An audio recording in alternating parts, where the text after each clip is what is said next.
uma floresta crescer um cerrado, porque secou, porque umedeceu, porque veio nutriente, sei lá o que aconteceu.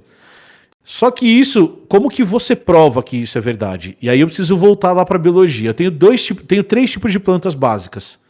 Olha a maluquice. E aí agora eu tenho que explicar com calma. Deixa eu me acomodar aqui. Na nossa atmosfera, e aí vocês têm que lembrar lá de colégio, tá? Eu tenho carbono na atmosfera, eu tenho carbono na forma de CO2 na atmosfera. Só que o carbono não é o mesmo tipo de carbono. Eu tenho um negócio que se chama isótopos. Vocês lembram o que é o isótopo? Sim. Então, isótopo é um tipo de carbono que tem um número de prótons diferentes. Sim. Certo? Não, de nêutrons diferentes, não de prótons. Se você falasse prótons, eu ia achar que é prótons também. Não, mas são nêutrons diferentes, porque o número de prótons é o que determina que todo carbono é igual. São nêutrons diferentes. E esses carbonos, eles estão numa quantidade conhecida na atmosfera, porque quimicamente eles acontecem nessa proporção. E essa proporção ela é constante. Só que existem algumas plantas que usam um tipo de carbono e existem outras plantas que usam outro tipo de carbono em proporções diferentes. Então, plantas de floresta usam mais o carbono A, plantas de cerrado usam mais o carbono B. Tranquilo até agora? Sim. Só que florestas desaparecem.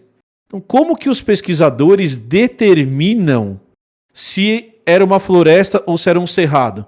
Eles vão no museu e pegam o bicho que eles acharam lá.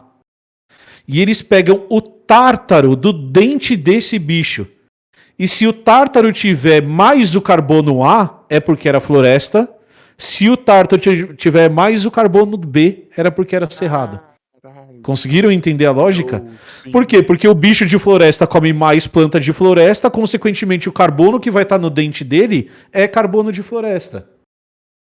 Caramba. Dá para fazer isso com gente. Então, quando eu pego populações humanas e crânios humanos, eu pego o tártaro das pessoas e consigo descrever se essa pessoa vivia em floresta ou se essa pessoa vivia em deserto ou em cerrado, dependendo do tipo de carbono que se acumula no dente dela.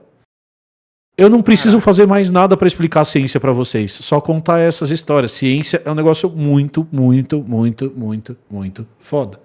Certo? O mundo precisa de um podcast do Emílio e mais alguém. Pode ser o Pirula? Pode ser o Pirula? Pode ser a Camila? Pode ser a Camila? Pode ser. Pode ficar revezando a bancada? Uhum. Pode ser o podcast do Science Vlogs? Olha aí, ó.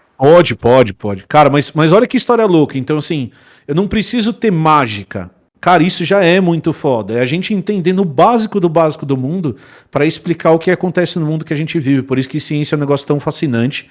Por isso que os canais de ciência estão tanto em voga hoje. E por isso que eu adoro fazer canal de ciência. Porque eu só preciso contar essa história para vocês. Já é suficiente para vocês ficarem fascinados com essa história.